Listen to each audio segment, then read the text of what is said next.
صبح صبح چائے کی دکان پہ میرا دوست میرے پاس بیٹھا، مجھے سلام کیا، اس کی آنکھوں میں آنسو تھے۔ میرا ہاتھ پکڑا، روتے ہوئے بولا، فارس میں آج خود کو بہت چھوٹا محسوس کر رہا ہوں۔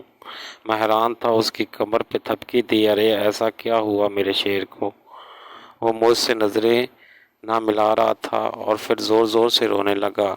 سب لوگ اس کی طرف دیکھنے لگے، میں نے اس کو چپ کرایا، ارے پاگل، سب لوگ دیکھ رہے ہیں۔ میرے سینے سے لگ گیا، رو کیوں روتے ہو؟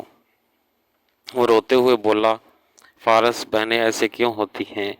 میں سوچ میں گم، کیا ہو گیا تم کو، ایسا کیوں بول رہے ہو ایسے؟ کہنے لگا، فارس، پتہ ہے بہن کی شادی کو 6 سال ہو گئے ہیں، میں کبھی اس کے گھر نہیں گیا، عید شب برات کبھی بھی میں اس کے گھر نہیں گیا، امی یا ابو جاتے ہیں۔ میری بیوی ایک دن مجھ سے کہنے لگی، آپ کی بہن جب بھی آتی ہے اس کے بچے گھر کا حال بگاڑ دیتے ہیں، خرچ ڈبل ہو جاتا ہے، اور تمہاری ماں ہم سے چھپ چھپا کر کبھی اس کو صابن کی پیٹی دیتی ہے، کبھی کپڑے، کبھی صرف کے ڈبے، اور کبھی کبھی تو چاول کا تھیلا بھر دیتی ہے۔ اپنی ماں کو بولو یہ ہمارا گھر ہے، کوئی خراج سینٹر نہیں۔ میں بہت غصے میں آیا، مشکل سے خرچ پورا کر رہا ہوں اور ماں سب کچھ بہن کو دیتی ہے۔ بہن ایک دن گھر آئی ہوئی تھی، اس کے بیٹے نے ٹی وی کا ریموٹ توڑ دیا۔ میں ماں سے غصے میں کہہ رہا تھا، ماں اس کو بولو عید پر آیا کرے بس، اور یہ جو آپ صابن، صرف اور چاول کا تھیلا بھر کر دیتی ہیں، اس کو بند کریں سب۔ ماں چپ رہی، لیکن بہن نے ساری باتیں سن لی تھی۔ میری بہن کچھ نہ بولی۔ 4 بج رہے تھے، اپنے بچوں کو تیار کیا اور کہنے لگی، بھائی مجھے بس سٹاپ پر چھوڑ آؤ۔ میں نے جھوٹے منہ کہا، رہ لیتی کچھ دن، لیکن وہ مسکرائی، نہیں بھائی، بچوں کی چھٹیاں ختم ہونے والی ہیں۔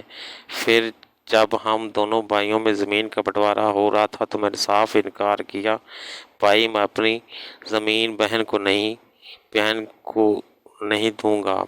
بہن سامنے بیٹھی تھی، کچھ نہ بولی۔ ماں نے کہا، بیٹی کا بھی حق بنتا ہے، لیکن میں نے گالی دے کر کہا، کچھ بھی ہو میں اپنی بہن کو حصہ نہیں دوں گا۔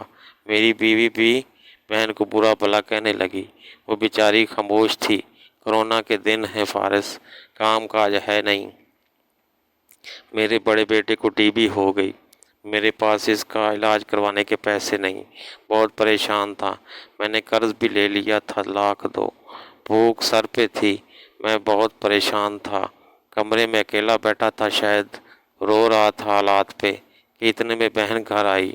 میں غصے سے بولا، اب یہ آ گئی ہے منوز۔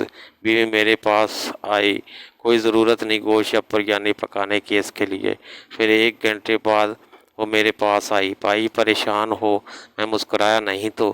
بہن نے میرے سر پہ ہاتھ پھیرا، بڑی بہن ہوں تمہاری، گود میں کھیلتے رہے ہو، اب دیکھو مجھ سے بڑے لگتے ہو۔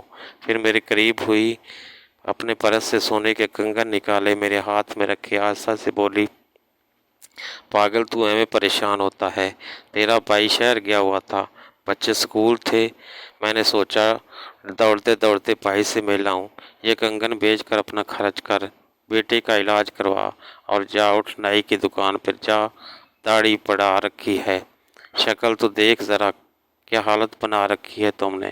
میں خاموش تھا، بہن کی طرف دیکھتے جا رہا تھا۔ وہ آہستہ سے بولی، کسی کو یہ نہ بتانا کہ کنگن میں نے دیے ہیں تم کو، میری قسم۔ میرے ماتھے پہ بوسہ کیا اور 1000 روپے مجھے دیے، جو 150 کے نوٹ تھے، شاید اس کی جمع پونجی تھی۔ میری جیب میں ڈال کر بولی کہ بچوں کو گوشت لا دینا، پریشان نہ ہوا کر، تیرے بھائی کو تنخواہ ملے گی تو آؤں گی پھر۔ جلدی سے اپنا ہاتھ میرے سر پہ رکھا، دیکھ کے اس نے بال اس سفید ہو گئے، اب بازار جاؤ اور داڑھی کو ٹھیک کراؤ۔ وہ جلدی سے جانے لگی، اس کے پیروں کی طرف دیکھا تو ٹوٹی ہوئی جوتی تھی، پرانا سا دوپٹہ اوڑھا ہوا تھا، جب بھی آتی وہی دوپٹہ اوڑھ کر آتی۔ فارس بہن کی اس محبت میں مر گیا تھا۔ ہم بھائی کتنے مطلب پرست ہوتے ہیں، بہن کو پل بھر میں بیگانہ کر دیتے ہیں، اور بہنیں بھائیوں کا ذرا دکھ برداشت نہیں کر سکتی، اور ہاتھ میں کنگن پکڑے زور زور سے رو رہا تھا۔ اس کے ساتھ میرے بھی آنکھیں نم ہو گئی تھیں۔ اپنے گھر میں خدا جانے کتنے دکھ سہ رہی ہوتی ہیں۔